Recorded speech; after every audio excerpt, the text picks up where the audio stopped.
Well, never figured we'd be fighting robots. One or two? Yeah, that happens. The more complex the scent, the higher the risk.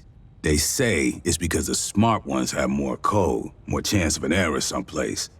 You wanna know what I think? I think it's because the smart ones figure out how we treat them. Rodriguez, Cynthia, kept running the company's experiments after the outbreak at Pala Station. Marched her army down into those ruins and used Honecker's pathogen on shit.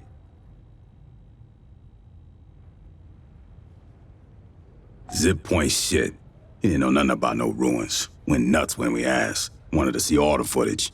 After he got off the company shuttle, he never stepped outside Pala Station. Only execs were allowed to leave. Guess we know why. They ain't want nobody finding this place by accident. Commissars finally let Honecker out of interrogation. I'll see if we can get him on the radio for the missions ahead. Maybe he can make sense of what we find. Hell if I know. They're thousands of years old. And those big-ass heads, man, those are human, or near enough that I can't tell. When I grew up, the priest said we was the only thing with brains and feelings and morals. In over 500 surveyed worlds, there's no record of another civilization.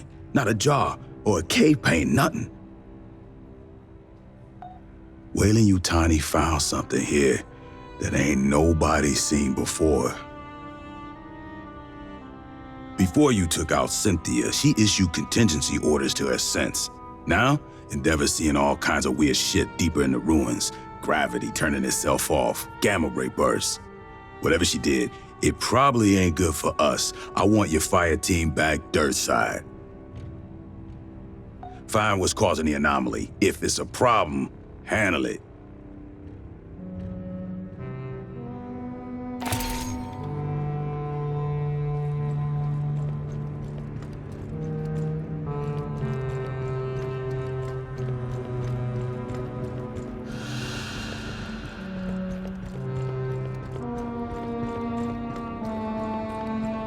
I hoped to speak with you.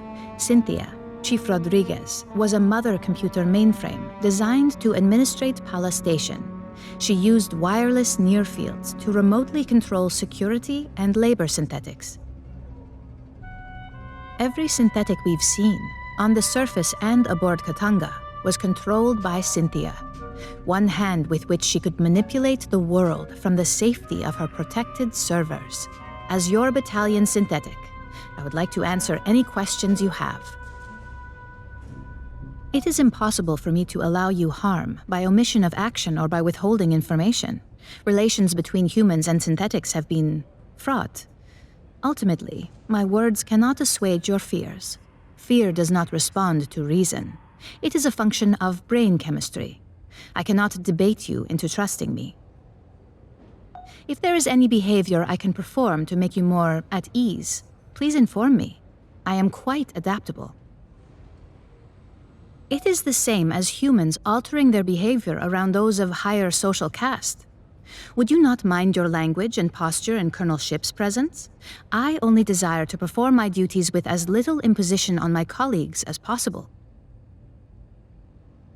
My programming allows me to project many potential personality traits. They are all, in a sense, myself. I contain legions by design. I am confident that in time I will discern which aspects of my intellect you prefer to interact with. Since humans began exploring space, two types of artificial intelligence have aided you. A mother system regulates all systems on a ship or facility, from balancing air pressure to fault-checking drive systems. That is what Cynthia was. Synthetics like myself are housed in hardware designed to mimic human form and programmed to simulate human emotion and behavior.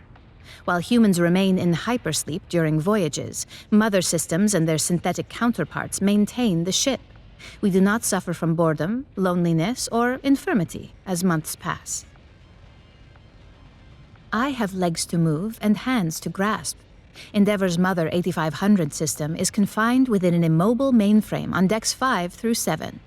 Should something physically break, I must perform the repair. Also, she relies on me to translate her thoughts for you and the rest of Endeavor's crew. Mother AIs are highly intelligent, but rarely interact with humans. You would find them brusque and impatient. Dr. Honecker is quite insistent he saw Chief Rodriguez on duty at Pala Station and spoke with her over radio. I hypothesize Cynthia did have a humanoid synthetic counterpart. Unlike myself, this was not an independent partner, but a puppet she controlled over wireless near fields. When Cynthia evacuated Pala Station and moved into the ruins at Site 2, she likely abandoned this ruse as unnecessary. She is an intellect of pure logic.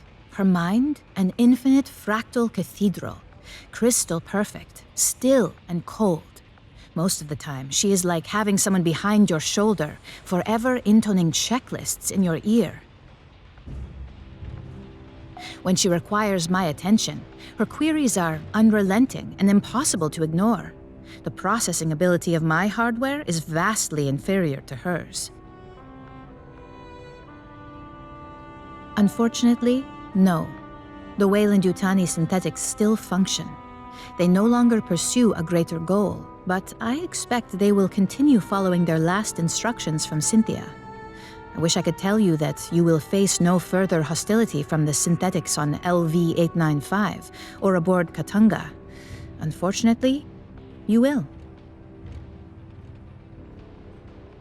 That is unclear at this time.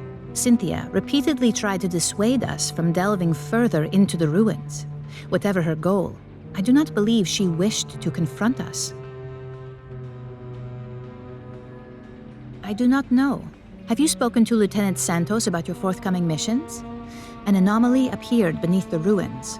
It may be something Cynthia set in motion. If you wish to review this again, I am at your disposal.